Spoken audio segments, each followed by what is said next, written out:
একদিকে এই ঘটনা দেখে অনেকের গা শিউরে উঠেছে, তো আরেকদিকে এয়ারপোর্টের ম্যাজিস্ট্রেট নওশাদ খানের কাণ্ড দেখে গর্বে বুক ভরে যাচ্ছে অনেকের। বাংলাদেশের এই দুই চিত্র আপনাকে আসলেই দুরকম ভাবে ভাবাতে বাধ্য করবে। আমরা সবাই জানি রাস্তাঘাটে নারীরা যখনই কোনো না কোনো শিকার হয়, এই ঘটনায় একদলের মন্তব্য এমন থাকে যেন সব দোষ নারীর পোশাকের। যদি তাই হয় তাহলে নেত্রকোনায় এই ছাত্রীর সঙ্গে ঘটে যাওয়া ঘটনার ব্যাখ্যা আপনারা কিভাবে দিবেন? যে ঘটনা দেখলে যে কারোরই গা শিউরে উঠবে। মানে বখাটেরা এখন এতটাই বেপরোয়া, প্রকাশ্যে দিবালোকে ভ্যান গাড়িতে থাকা এক ছাত্রীর সাথে এমন জঘন্য আচরণ করার সাহস পেল কোথায়? এই প্রশ্ন সবার মাথায় ঘুরপাক খাচ্ছে। জাস্ট একবার দেখুন, স্কেটিং পায়ে বখাটে এই ছাত্রীর সঙ্গে কি কাজটা করেছে।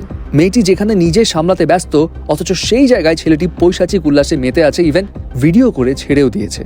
কিন্তু আফসোসের বিষয় কি জানেন? ওড়না নিয়ে কে বা কি পড়লো, ভূমিকম্পের সময় মেয়েরা ওড়না নিয়ে বের হলো কি হলো না, এটা নিয়ে সবাই খুব সোচ্চার, সোশ্যাল মিডিয়ায় ঝড় উঠে। কিন্তু চোখের সামনে যখন একটি মেয়ের সম্ভ্রম নিয়ে এমন রাস্তায় ছিনিমিনি খেলা হয়, তখন সেই লেভেলের কিন্তু আওয়াজ ওঠে না, অনেকেই থাকে চুপ। যাই হোক, এর মাঝে অনেকের দাবি স্কেটিং করা এই ছেলেটিকে খুঁজে বের করে দৃষ্টান্তমূলক শাস্তির আওতায় আনতেই হবে। তবে এই ঘটনার একটা লেম বিষয় কি জানেন? এর মাঝে কেউ কেউ আবার বলছে, না, এটা তো কন্টেন্টের স্বার্থে করেছে। এই ছেলেটি যার পায়জামা নিয়ে এমন কাজ করেছে, সে আসলে ছেলে মেয়ে সেজেছে। যদি এটাও হয়ে থাকে মানলাম, তাহলে এটা কোন ধরনের মেসেজ দিচ্ছে? মানে রাস্তাঘাটে এসব করা খুব নর্মাল একটা ব্যাপার, এটা খুব ফানি একটা ব্যাপার।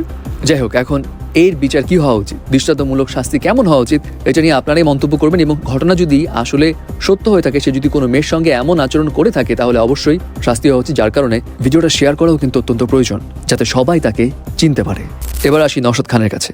নেত্রকোনার এই ঘটনা যখন বুকের মাঝে এক প্রকার আগুন জ্বালিয়ে দেয়, তখন নওশাদ খানের মতো এমন লোকের কাণ্ড আসলেই বুকে একটা প্রশান্তি এনে দেয়। ঢাকা হযরত শাহজালাল আন্তর্জাতিক বিমানবন্দরের পুরো এয়ারপোর্ট যেন এখন কাঁপছে তার নামে। আমরা সবাই জানি ঢাকা বিমানবন্দর বাংলাদেশের এমন একটি জায়গা যেখানে অনিয়মের ভান্ডার অনেক বেশি, যে জায়গায় দুর্নীতি দেখেও এতদিন অনেকে কাজ করেনি বা করে যেতে পারেনি, সাহসও রাখেনি। সেখানে নিয়োগ পাওয়ার পরপরই নড়ে চড়ে বসেছেন নওশাদ খান। ক্যান্টিনে অতিরিক্ত দাম, বাসি খাবার বন্ধ, ওয়াশরুমে বকশিসের নামে যাত্রী হয়রানি বন্ধ, হেল্প ডেস্ক চালু, ওয়াশরুম কেন নোংরা সেই জন্য জরিমানা করা, ইভেন সরাসরি তার সঙ্গে যোগাযোগের ব্যবস্থা করা, সবকিছু কিন্তু তিনি করে ফেলছেন। এবং যেগুলো আসলে ছোট কাজ নয়। এবং সবচাইতে বড় ধাক্কা এসছে লাগেজ চুরির সিন্ডিকেটে।